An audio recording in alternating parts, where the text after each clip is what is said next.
O texto que nós iremos meditar hoje se encontra do versículo 24, Evangelho de João, capítulo 9, do versículo 24 até o versículo 34. Mas nós iremos dividi-lo em duas partes. Pela manhã nós iremos ver o versículo 24 e 25, e à noite, se assim o Senhor permitir, nós iremos ver o restante da perícope. Então acompanhe a leitura de todo o texto para que você possa entendê-lo melhor, tanto pela manhã como também à noite. Evangelho de João, capítulo 9, do 24 ao 34, diz assim a palavra de Deus. E chamaram pela segunda vez um homem que fora cego. E lhe disseram: dá glória a Deus. Nós sabemos que esse homem é pecador. Ele retrucou: se é pecador, não sei. Uma coisa sei, eu era cego e agora vejo. Perguntaram-lhe, pois, que te fez ele? Como te abriu os olhos? Ele respondeu: já vos disse, se não atendeste, por que quereis ouvir outra vez? Porventura, quereis vós também tornar-vos seus discípulos? Então injuriaram e lhe disseram: discípulo dele és tu, mas nós somos discípulos de Moisés. Sabemos que Deus falou a Moisés, mas esse nem sabemos de onde é. Replicou-lhes um homem: nisto é de estranhar, que vós não saibais de onde ele é, e contudo me abriu os olhos. Sabemos que Deus não atende a pecadores, mas pelo contrário, se alguém teme a Deus e pratica a sua vontade, a este atende. Desde que há mundo, jamais se ouviu que alguém tenha aberto os olhos a um cego de nascença. Se este homem não fosse de Deus, nada poderia ter feito. Mas eles retrucaram: tu és nascido todo em pecado, e nos ensina a nós, e os expulsaram. Amém. Pode sentar. Oremos mais uma vez.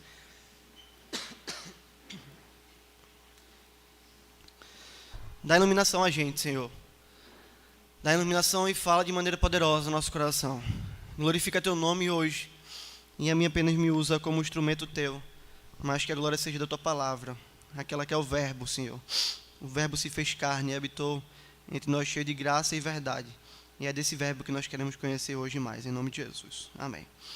Queridos, qual a sua atitude quando você vê uma reportagem na televisão ou na internet, e essa reportagem diz que foi encontrado um documento antigo e que esse documento prova que a Bíblia é mentirosa? O que você faz? Como você reage? Qual é a sua atitude quando os especialistas desse tempo te questionam, dizendo que Deus e a sua palavra é mentira?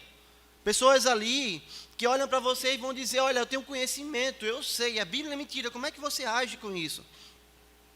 Qual é a sua reação quando seu chefe do trabalho zomba do Evangelho e desafia as pessoas que ali estão, inclusive você, a mostrarem que Deus existe?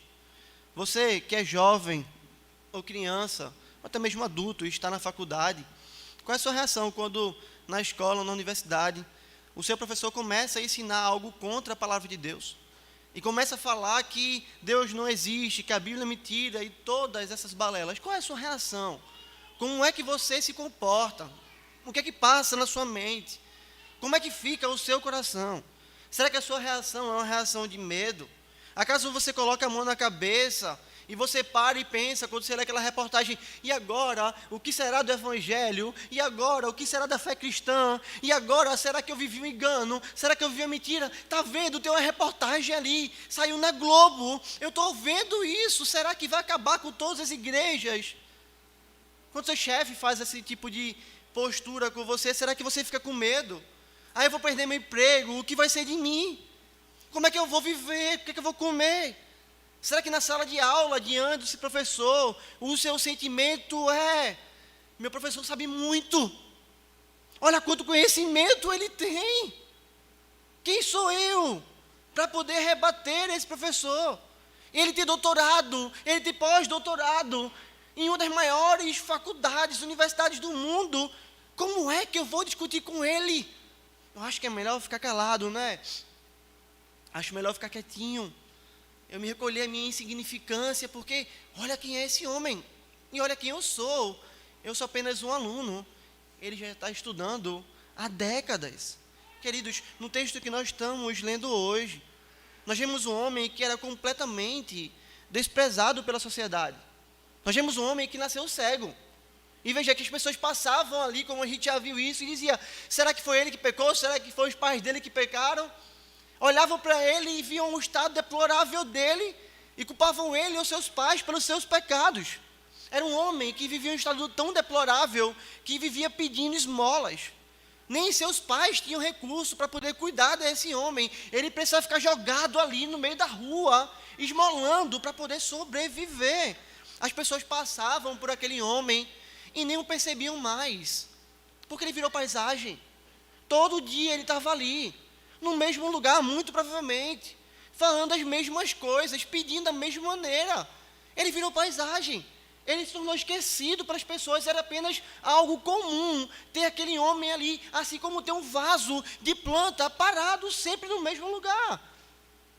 Mas ele estava lá há vários anos, desde que ele se entendia por gente, pedindo esmolas para poder sobreviver, e as pessoas não se importavam com ele como deveriam se importar.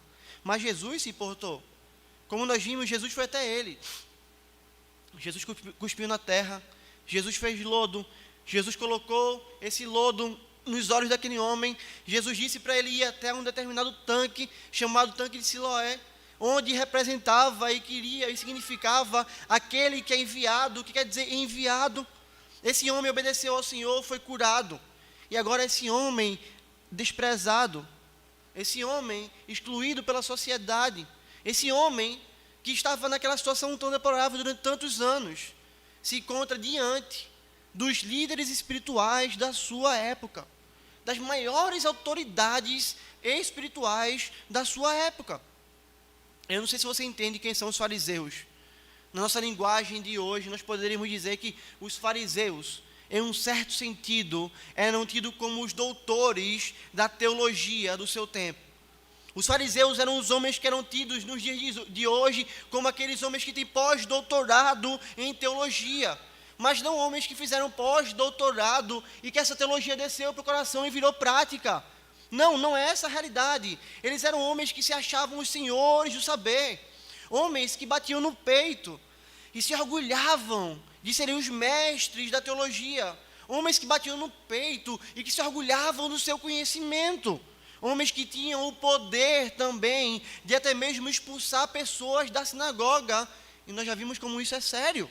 Uma pessoa que era expulsa da sinagoga era uma pessoa que era tratada como um pagão, como um ímpio, no meio do povo de Deus. Era uma pessoa completamente desprezível, era uma pessoa que não seria ajudada se ela ficasse doente. E é por isso que seus pais temeram tanto os fariseus, lembram disso? Por isso que eles não foram lá e rebateram os fariseus, falando milagre, não, eles se saíram, porque eles ficaram com medo de serem expulsos da sinagoga. Esses homens, de fato, eram temidos pelo povo, de uma maneira que o povo nem ousava questionar os fariseus. Se você olhar a Escritura, você não vai encontrar pessoas comuns questionando os fariseus, debatendo com eles, olhando e dizendo, vocês estão errados. Não, você não encontra isso, porque as pessoas tinham medo deles. As pessoas tinham medo da posição que esses homens tinham, uma posição de liderança espiritual tão forte, que deixou até mesmo os pais desse homem, que viram seu filho ser curado com medo. Você entende diante de quem esse homem estava? E nós estamos vendo essa conversa que esses homens tiveram agora com um homem que havia sido curado. Porque quando as pessoas viram, ele foi curado, as pessoas imediatamente o pegaram e o levaram a quem?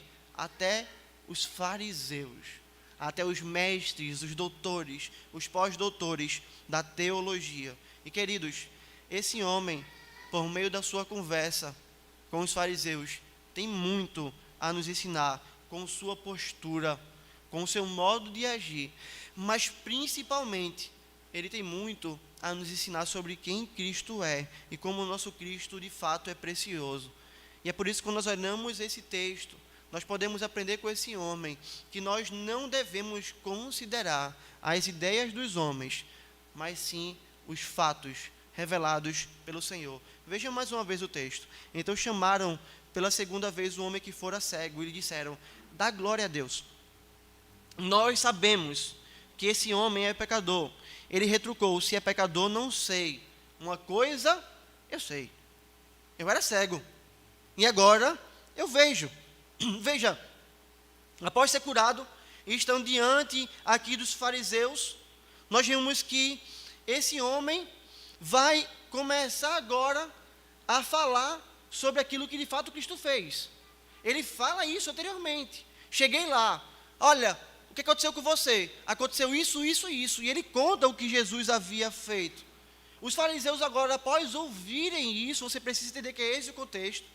Após terem ouvido a explicação desse homem sobre sua cura, viram para o homem e vão dizer: olha, dá glória a Deus. Dá glória a Deus. Porque esse homem, ele não é de Deus. E é muito importante que nós entendamos isso. Perceba, qual foi a posição dos fariseus?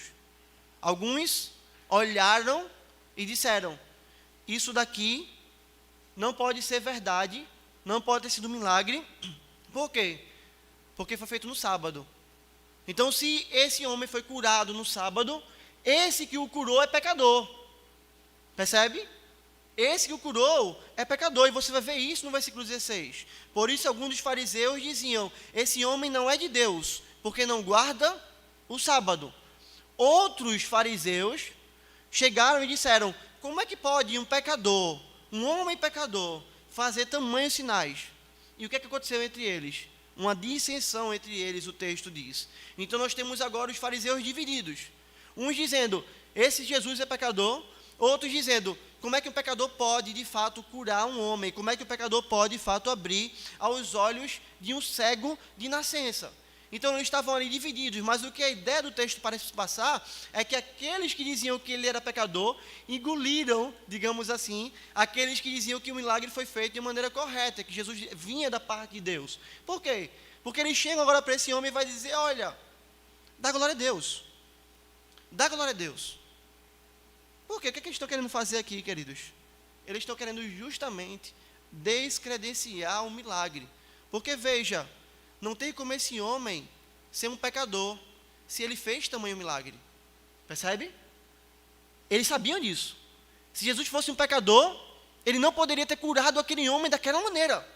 Isso era impossível. Então eles tentam descredenciar o milagre de Cristo. Eles tentam tirar o milagre que foi feito do Senhor. E eles viram para esse homem agora e vai dizer: olha, faça algo, dê glória a Deus.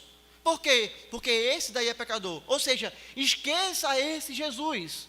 Deixe ele de lado. Não acredite nele. Não foi ele que te curou. Dê glória a Deus. Adore a Deus. Glorifique a Deus. Porque esse homem que está aqui, você está falando dele, ele está distante de Deus. Ele é um homem pecador. Percebe o que eles estavam querendo fazer?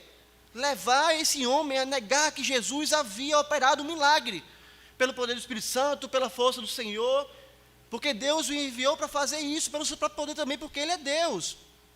E eles chegam agora e dizem: olha, glorifica a Deus, não glorifica a Cristo. Mas, irmãos, tem uma coisa muito preciosa quando nós olhamos para esse texto. Só existe um meio, só existe uma maneira, só existe um por meio do qual nós podemos glorificar a Deus. E quem é? É Cristo Jesus. Timóteo nos ensina isso. Paulo, falando Timóteo, nos mostra que só há um mediador entre Deus e os homens. Quem é? É Cristo Jesus, homem. Esse homem, então, não poderia glorificar a Deus a parte de Cristo, porque foi por meio do Senhor Jesus que ele havia sido curado. E esse Senhor Jesus não era um pecador.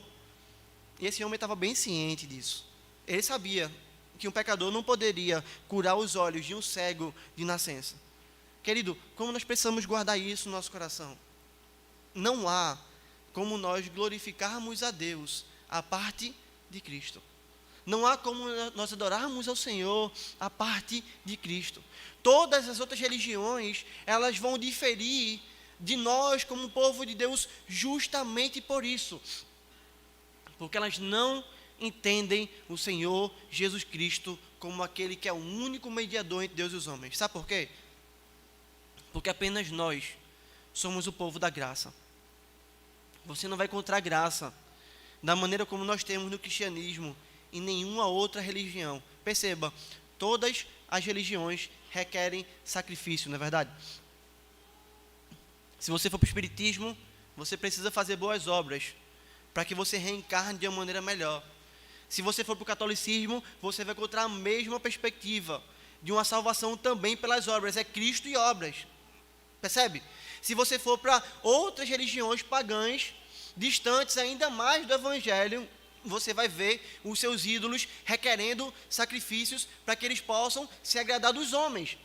A tal ponto que tem alguns ídolos que exigem que os homens sacrifiquem seus próprios filhos, entreguem seus próprios filhos, como Moloque, por exemplo.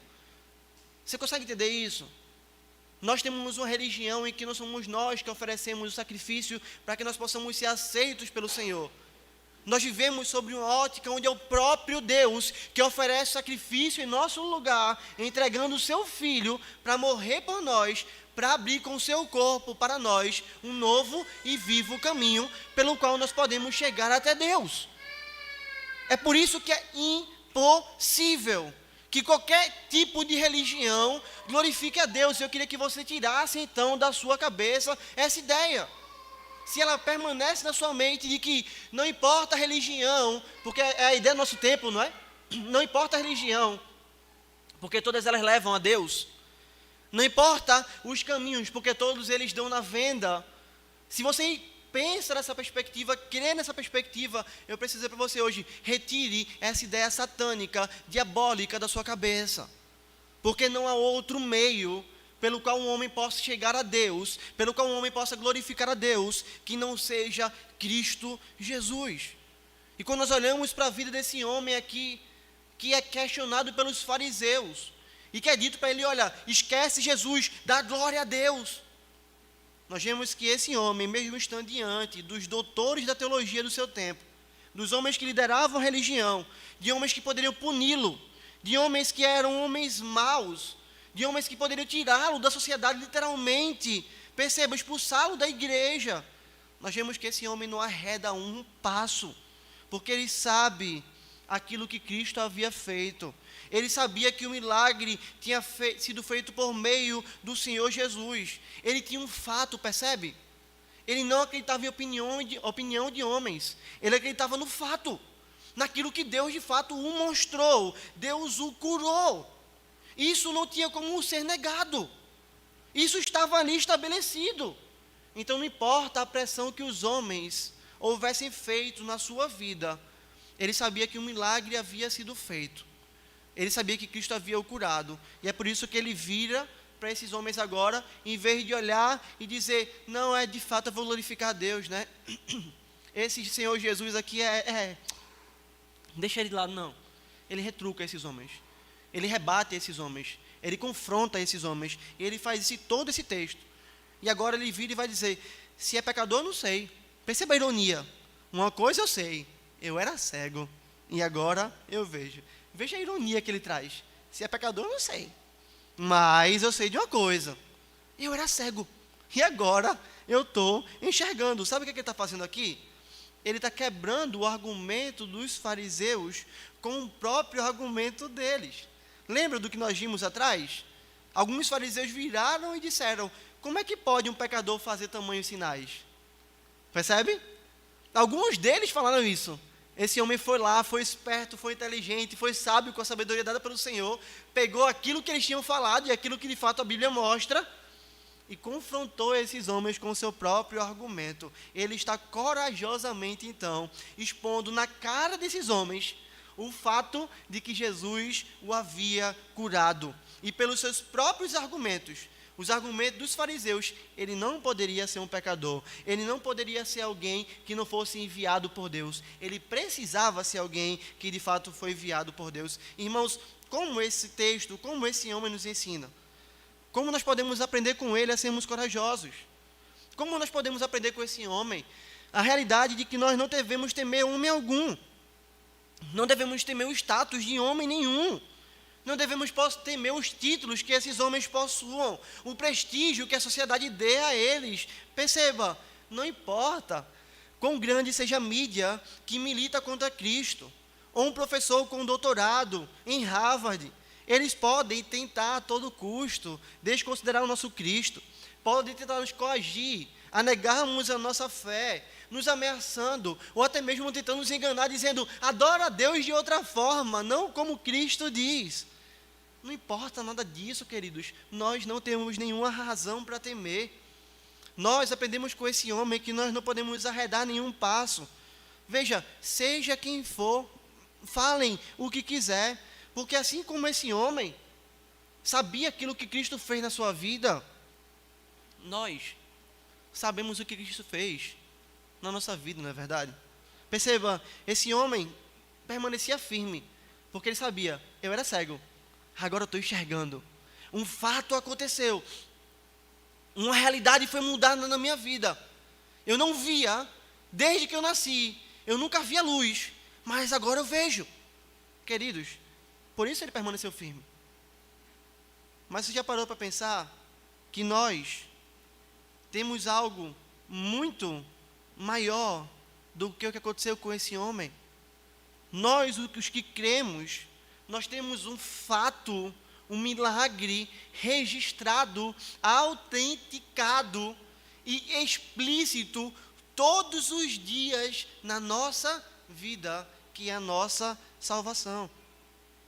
Perceba, nós éramos rebeldes, nós estávamos andando contra o Senhor, nós estávamos desagradando ao Senhor, nós vivíamos segundo o desejo pecaminoso do nosso coração, nós às vezes éramos carregados de uma falsa religiosidade, nós estávamos longe de Deus, nós éramos inimigos do Senhor, nós não tínhamos nenhum desejo por nossa própria conta de irmos a Deus e de agradarmos a Ele.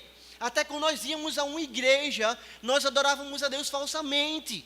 Nós estávamos nesse estado que nós lemos no catecismo, completamente corrompidos, completamente distantes de Deus. Nós merecíamos receber a ira do Senhor, nós éramos inimigos dele. Esse era nosso estado. Nós éramos cegos de nascença também, queridos, mas cegos não que não enxergavam o mundo, cegos que não enxergavam aquele que é o Criador do mundo, aquele que é o supridor de todas as coisas. Mas Jesus veio a essa terra, Jesus andou no meio de homens pecadores como eu e você. Jesus fez aquilo que eu e você não poderíamos fazer. Ele obedeceu a toda a lei perfeitamente no nosso lugar. Nós não conseguimos cumprir a lei em Adão, nós não conseguimos cumprir a lei hoje perfeitamente, mas Cristo veio e cumpriu o que Adão não conseguia cumprir, e cumpriu o que eu e você não conseguimos cumprir. E veja, se Adão e todos nós merecemos o salário do pecado, que é a morte, como nós vemos hoje, o nosso Cristo foi até a cruz do Calvário, se entregou por nós e morreu. E se nós deveríamos morrer e vivermos mortos para todo sempre, jogados no inferno, o nosso Senhor Jesus, Ele ressuscitou o terceiro dia, e Ele vence a morte, para que eu e você pudéssemos vencer a morte, para que a sua igreja pudesse vencer a morte. E é por isso que todos aqueles que morreram em Cristo estão vivos, porque o nosso Deus nos diz que Ele não é Deus de mortos, mas Ele é Deus de vivos. Ele é o Deus de Isaac, Ele é o Deus de Jacó, Ele é o Deus de Abraão. Você consegue entender então que é por causa da obra de Cristo, o que Cristo fez, que a nossa vida foi então modificada. Perceba, se nós éramos assim, como nós somos hoje após o encontro real com Cristo, assim como esse homem teve, nós tivemos o nosso coração mudado, porque Ele arrancou o coração de pedra e colocou um coração de carne. Perceba, Ele mudou a nossa vida, Ele abriu os nossos olhos, Ele curou nossa cegueira espiritual, Ele nos deu uma nova vida, nos fazendo nascer de novo, Ele nos deu Sua palavra, Ele colocou os nossos passos nela, Ele nos deu uma igreja bíblica para que nós pudéssemos caminhar juntos. Hoje, em vez de estarmos distantes de Deus, nós podemos adorar a Deus. Ele nos traz ao seu culto, o culto público, Ele nos dá o culto familiar, e Ele requer de nós toda uma vida de culto. E veja, hoje nós podemos ter o quê? Paz em nossa alma, alegria no meio do caos, esperança no meio do caos, pastoreio de um supremo pastor que nunca nos abandona, alguém que cuida de nós e que nos conduzirá à vida eterna. Perceba, queridos, hoje nós podemos colocar os nossos passos na luz da palavra de Deus. Nós podemos andar por caminhos sábios, sólidos. Nós podemos edificar a nossa vida, a nossa casa, sobre a palavra que é uma rocha sólida, que nem vendaval, nem terremoto, nem rio, nem trovão, nada, absolutamente nada, pode destruir a nossa casa. Queridos, se esse homem pôde confrontar os líderes da sua época com o milagre de uma cura de cegueira, nós podemos confrontar qualquer tipo de homem da nossa época com o milagre da nossa salvação. E perceba, Deus não salvou apenas a mim. Deus não salvou apenas você, se você crê em Cristo. Deus tem salvado homens durante os anos e em todas as partes do mundo. E isso mostra quem é o nosso Deus. Se isso não fosse uma verdade, nós estaríamos vivendo hoje aqui uma histeria coletiva, não é verdade? Todos nós aqui seríamos histéricos, loucos, porque todos nós aqui estaríamos acreditando em uma mentira. Só que veja, isso não é mentira, porque isso muda a nossa vida. Isso muda o nosso coração. Isso nos dá novas vontades. E apenas Deus pode fazer isso. Vários homens têm experimentado essa verdade tão preciosa de terem o Redentor alcançando as suas almas. Cristo tem retirado alcoólatras do vício, transformando cachaça em pão na mesa das crianças. Cristo tem tirado homens e mulheres da nojenta sarjeta da prostituição e tem dado uma família a eles. Cristo tem retirado homens do vício, do trabalho, da ansiedade, da depressão e levado homens a terem uma paz na sua alma que excede todo o entendimento. Cristo tem retirado os homens dos mais terríveis estados de pecado e tem levado eles a viverem uma vida abundante, meus irmãos. Esse é nosso Cristo. É Ele que nós servimos. Percebem? É a Ele e é apenas a Ele que nós devemos temer. É a Ele e apenas a Ele que nós devemos adorar. Não importam os ataques contra a nossa fé. Nós temos provas, porque nós cremos em fatos. Nós não acreditamos em argumentos errados de homens. Nós colocamos a nossa esperança na fiel, firme, preciosa e sólida palavra de Deus, que é cravada em nosso coração e vivida por nós. Eu quero dizer então a você, não tema seu professor da faculdade, não tema seu chefe, não tema aquele seu amigo que já leu 500 livros, você não tem que temer eles. Você não precisa ficar com medo deles, você não precisa ficar com medo de perder argumento, de não saber argumentar. Veja, a sua própria vida é um testemunho vivo daquilo que Cristo fez. A igreja de Cristo é um testemunho vivo disso. Durante os anos, os séculos, os milênios, o povo tem tentado exterminar a igreja do Senhor. Mas a igreja do Senhor permanece firme, permanece inabalável e permanece sempre abundante na obra do Senhor. Porque a igreja de Cristo pertence ao próprio Cristo. Ele é o nosso general e ele não perde nenhuma batalha. Em segundo lugar, nós podemos também aprender com esse homem sobre como nós podemos contrariar os argumentos de alguém. E muitas vezes nós podemos fazer isso como ele fez, utilizando o próprio argumento das pessoas ao nosso favor. Perceba, ele virou e disse, se ele é pecador, eu não sei, uma ironia. Ele sabia que Jesus não era pecador, mas na frente o texto mostra isso. Mas uma coisa eu sei, eu era cego e agora vejo. Ele pegou o argumento dos fariseus e atacou os fariseus com esse próprio argumento deles. E como nós podemos fazer isso, irmãos? Como nós podemos ter a capacidade também de fazer a mesma coisa? Perceba, nos atacam dizendo todo o tempo que nós somos tolos, não é? Não é esse o ataque dos ímpios? Vocês são tolos. Como é que vocês creem em milagre? Percebem? Como é que vocês creem que Deus criou todas as coisas? Ah, vocês têm um Deus que é um senhor velhinho de barba e que está lá no céu e que Ele criou tudo. Que piada, que palhaçada. Que tal mostrar a esses evolucionistas que eles também creem em milagre? Percebe? O ataque deles é isso, não é? Vocês creem no milagre. Que tal a gente virar e dizer, você também crê no milagre? Como assim ele vai dizer, talvez? Afinal, o que seria milagre? Milagre não seria então o universo inteiro está comprimido em uma partícula do tamanho da cabeça de um alfinete? Isso não é um milagre, não? Vamos entender que tudo e absolutamente tudo que existe, todas as galáxias, todos os planetas, todas as estrelas, está comprimido em uma partícula do tamanho da cabeça de alfinete, e que essa partícula ninguém sabe como surgiu, não se tem como provar, não se tem ideia de como ela surgiu. A ideia é que simplesmente existiu, então isso é fé. Então veja, eles têm milagre, eles têm fé, percebe?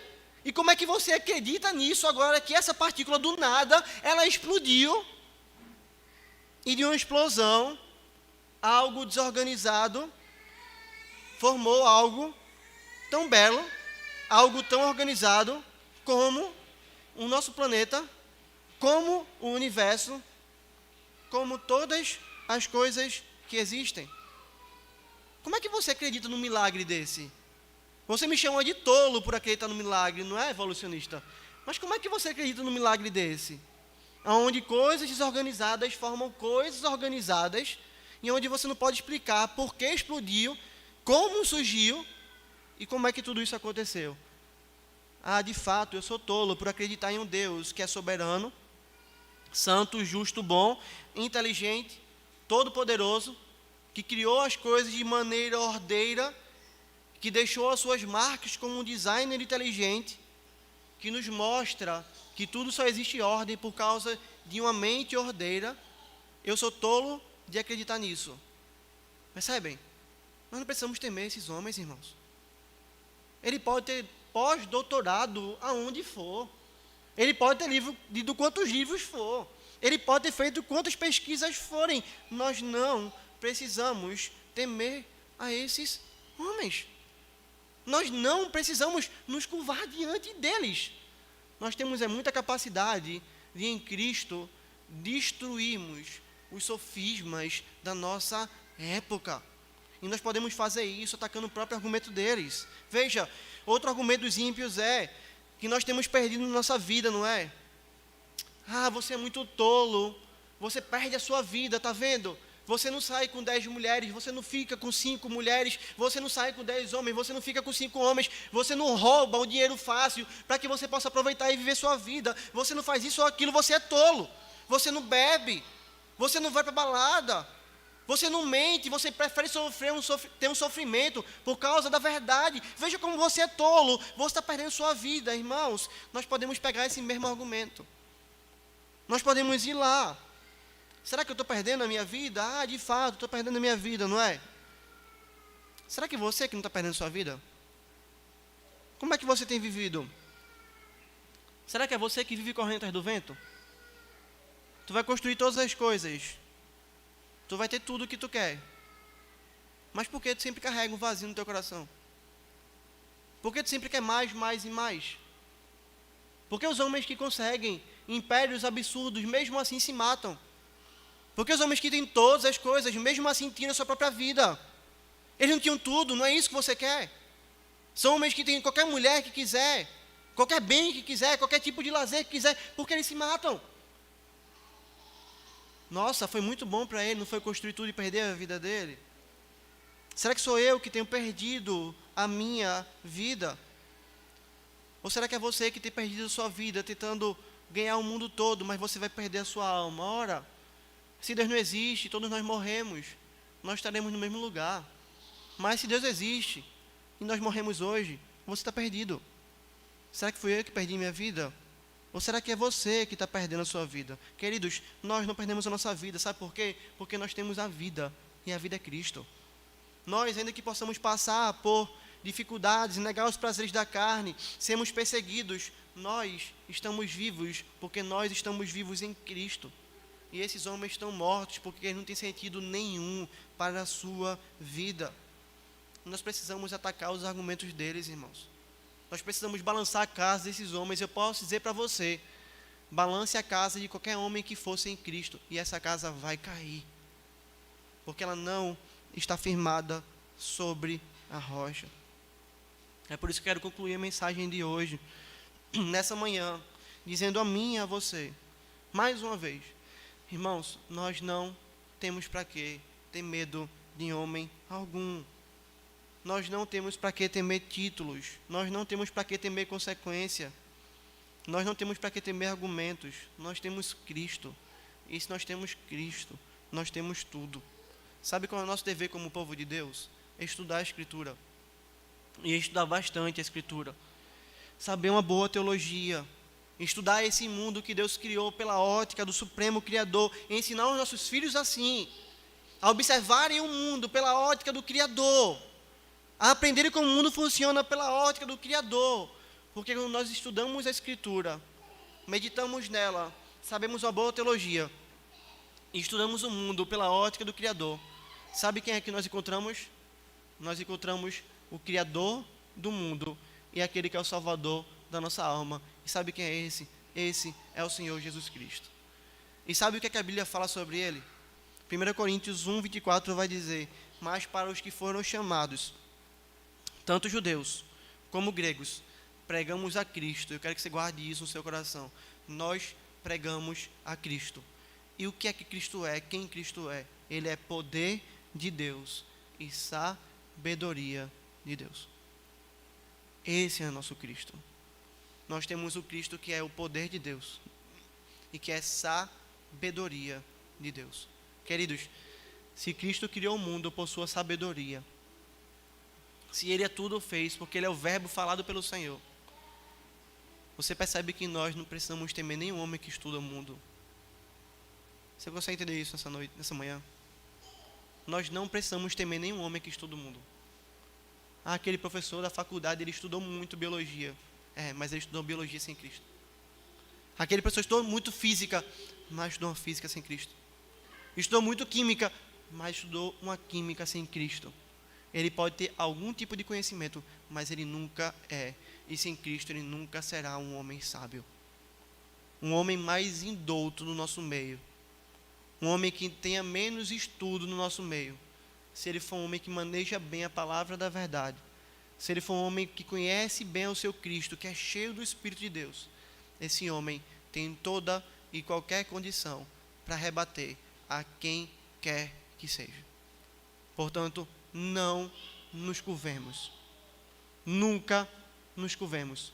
Nunca abaixemos a nossa cabeça para ninguém que ataca a nossa fé. Não tenhamos medo. Não seja covarde. Aquele que está em nós é maior do que aquele que está no mundo. Estejamos então, como Pedro nos ensina, sempre prontos para dar a qualquer um que nos pedir a razão da esperança que está em nós. Tendo santificado a Cristo como o Senhor no nosso coração. Que nós possamos fazer isso, assim como esse homem fez. E que nós possamos levar esses homens a conhecerem mais e mais a esse Cristo, que é poder e sabedoria de Deus. Vamos orar ao Senhor. Ó Deus, aplica a Tua palavra ao nosso coração, Senhor. Nos dando coragem, nos dando ousadia, Deus. Ensina, Senhor, a gente como pai, nós como pais, a ensinarmos nossos filhos boa e sólida teologia, para que nossos filhos possam ir, Senhor, aos seus colégios, às suas universidades, aos seus ambientes de trabalho, e eles possam, Senhor, fazer como Paulo fazia, Senhor Deus. Eles possam discutir o Teu Evangelho, discutir com esses homens, e que a Tua sabedoria envergonhe a falsa sabedoria desse mundo, Senhor. Que o Senhor use a eles e também a nós, como instrumento de Tuas mãos, para que nós possamos glorificar o Senhor e pregar o Teu Evangelho. Faz a igreja de prazeres uma igreja corajosa, Senhor Deus. Faz cada um de nós um povo que está sempre pronto para dar a qualquer um que nos pedir a razão da esperança que está em nós. Obrigado porque nós podemos carregar em nossa vida hoje, tanto individualmente como também como igreja, as marcas de um Deus que salva, as marcas de um Deus que regenera, as marcas de um Deus que dá nova vida, Senhor. Que isso seja um testemunho para o mundo, que a nossa unidade seja um testemunho para o mundo, que nós possamos glorificar o Teu nome dessa forma, Senhor Deus. Não nos permita sermos medrosos, e nós pedimos perdão pelas vezes que nós fomos. Não nos permita ficarmos com medo de notícias, e pedimos perdão se alguma vez isso atingiu o nosso coração. Que nós possamos ser sempre firmes, inabaláveis, e sempre abundantes na obra do Senhor. Com uma certeza, Senhor, de que no Senhor nosso trabalho não é vão. Então, mesmo que nos matem, mesmo que nos expulsem do emprego, mesmo que nos tirem de ciclos de amizade, o Senhor há de nos recompensar, Senhor. E a recompensa do Senhor é muito melhor e muito superior do que a recompensa que homens miseráveis pecadores possam nos dar, Senhor Deus. Abençoe-nos na escola dominical, que nós possamos continuar aprendendo. Em nome de Jesus, Deus. Amém. Fiquemos em pé, irmãos. Vamos orar. Mais uma vez, agora agradecendo a Deus pelo culto. E em seguida, encerrando o culto com a bênção apostólica.